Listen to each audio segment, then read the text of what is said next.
Next generation நேயர்கள் அனைவருக்கும் வணக்கம். நான் ஜோதிடர் ஜெய தமிழ்ச்செல்வன் பேசுகிறேன்.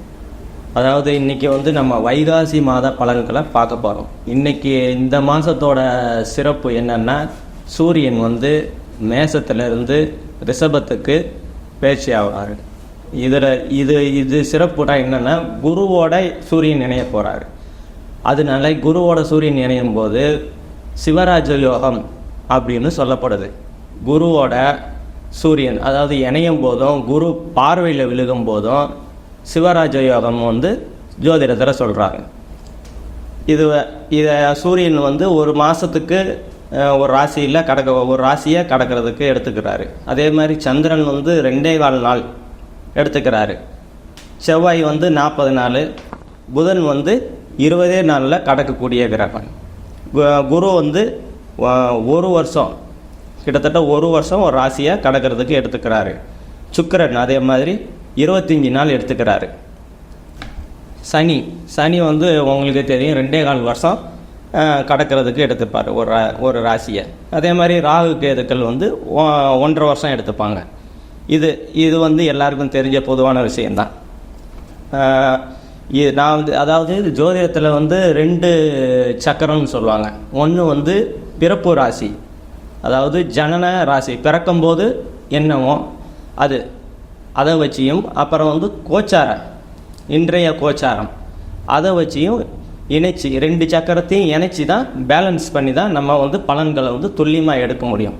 நான் இப்போ பொது பலன், எல்லா ராசிக்கும் 12 ராசிக்கும் உண்டான பொது பலன் அதை நான் சொல்கிறேன். அதாவது உங்கள் துல்லியமான பலன் வேணும்னா உங்களோட பிறப்பு ஜாதகம் அதை கொடுத்தீங்கன்னா இதையும் அதையும் கம்பேர் பண்ணி கரெக்டாக உங்களுக்கு துல்லியமான வாழ்க்கை சம்பவங்களை, நடந்த சம்பவங்கள் கரெக்டாக சொல்லி, அதுக்கப்புறம் நடக்க போகிற சம்பவங்களையும் கரெக்டாக சொல்லி, அதாவது உங்களுக்கு கஷ்டம் சிரமப்பட்டுக்கிட்டு இருக்கீங்க, இப்போ என்னடா சிரமமாகவே இருக்குது வாழ்க்கை முழுவதும், எப்போ தான் தீரும்ன்ற மாதிரி உங்கள் மனசில் இருக்கும். அந்த மாதிரி கேள்விகள்லாம் இருக்கும், விடை தெரியாத கேள்விகள்லாம் உங்கள் மனசுக்குள்ளே இருக்கும். நமக்கு மட்டும் ஏன் இப்படி நடக்குது, அந்த மாதிரிலாம். அதுக்கெல்லாம் நீங்கள் இந்த ஸ்ரீ சௌடாம்பிகை ஜோதிடம் அப்படி என் எண் கீழே இருக்கும். அதை நீங்கள் தொடர்பு கொள்ளுங்க. உங்கள் துல்லியமான பலனை நான் கணிச்சு நல்ல முறையில் சொல்கிறேன். இப்போ மிதுன ராசிக்கு உண்டான வைகாசி மாத பலன்கள் பார்க்க போகிறோம். இது பொது பலன்தான். துல்லியமான பலன்கள்லாம் நம்ம ஜென்ம ஜாதகத்தை கொண்டு அதையும் கோச்சாரத்தையும் இணைச்சி பார்க்கும்போது தான் நமக்கு துல்லியமான பலன்கள் கிடைக்கும். துல்லியமான பலன்கள் வேணும்னா நம்ம கீழே என் நம்பர் இருக்கும், அதுக்கு தொடர்பு கொண்டுட்டு நீங்கள் துல்லியமான பலன்களை கேட்டுக்கலாம். இப்போ மிதுன ராசிக்கு உண்டான பொது பலன்கள். மிதுன ராசியோட ராசிநாதன் புதன் சுக்கிரனோட இணைஞ்சிருக்கிறாரு 11ஆம் இடத்துல லாபஸ்தானத்தில். அதனால இந்த மிதுன ராசிக்காரங்களுக்கு தொட்டதெல்லாம் தொடங்கக்கூடிய காலகட்டங்கள் இது. 2ஆம் இடத்துல சந்திரன் 2.25 நாள் தான் நகர்ந்து போயிடுவார். ஆனால் இப்போ வளர்பிறையில் தான் ஆரம்பிக்கிறார். இப்போ ஆரம்பிக்கும்போது இப்போ குடும்ப ஒற்றுமை, வாக்கு கொடுத்த வாக்கை நான் இன்றைக்கி பணம் தர்றேன் அப்படின்னு சொன்னதெல்லாம் கரெக்டாக கொடுத்துருவீங்க. அந்த மாதிரி வாக்கை காப்பாற்றக்கூடிய காலகட்டங்கள் இது. 4ஆம் இடத்தை குரு பார்க்குறாரு. குரு பார்க்குறதுனால தாய் வீட்டு சொத்து அந்த மாதிரி, அதாவது தாய் மூலியமாக ஏதாவது வர அனுகூலங்கள், ஆதாயங்கள்லாம் இந்த காலகட்டத்தில் கிடைக்கும். 3ஆம் இடத்தை சனி பார்க்கறதுனால தைரியம், மீரியம், தைரிய வீரியம் ஸ்தானம்னு சொல்லுவாங்க. வெற்றி, ஆபரணங்கள், இந்த மாதிரி இந்த மிதுன ராசிக்காரங்க இப்போ சனி பார்க்கறதுனால, 3ஆம் இடத்தை சனி பார்க்கறதுனால ஆபரணங்கள்லாம் வாங்கிறது இப்போதைக்கு கூடாது. 5ஆம் இடத்தை புதனும் சுக்கிரனும் சேர்ந்து பார்க்குறாங்க. இப்போ 5ஆம் இடம் புத்திர பாக்கியம். இப்போ 2 சுபகிரகங்கள் பார்க்கறதுனால குழந்தை இல்லை, ரொம்ப நாளாக குழந்தை இல்லை அப்படின்னு எதிர்பார்த்த தம்பதிகளுக்கெல்லாம் இந்த காலகட்டங்களும் நல்ல ஒரு காலகட்டங்கள். ஆறாம் இடம் வேலை. குரு பார்க்கறதுனால வேலைகள்லாம் வந்து ஒன்றும் பிரச்சனை இல்லை. வேலையில் இதுக்கு முன்னாடி இருந்த பிரச்சனைகள்லாம் இந்த காலகட்டத்தில் வந்து தீரும். கூட ஒர்க் பண்ணுறவங்க அவங்கக்கிட்ட மனஸ்தாபங்கள்லாம் இருந்திருக்கக்கூடும் போன மாதம் வரைக்கும். அது வந்து இப்போ இருக்கிறதுக்கு வாய்ப்பு இல்லை, ரொம்ப கம்மியாயிடும். 7ஆம் இடம், 7ஆம் அதிபதி 12ல் குருவாகி 12ல் கொஞ்சம் மறைஞ்சிருக்கிறாரு. இந்த கணவன் மனைவி மிதுன ராசிக்காரங்களுக்கு இப்போ வந்து கணவன் மனைவி ஒற்றுமை வந்து கொஞ்சம் குறையக்கூடிய வாய்ப்பு இருக்குது.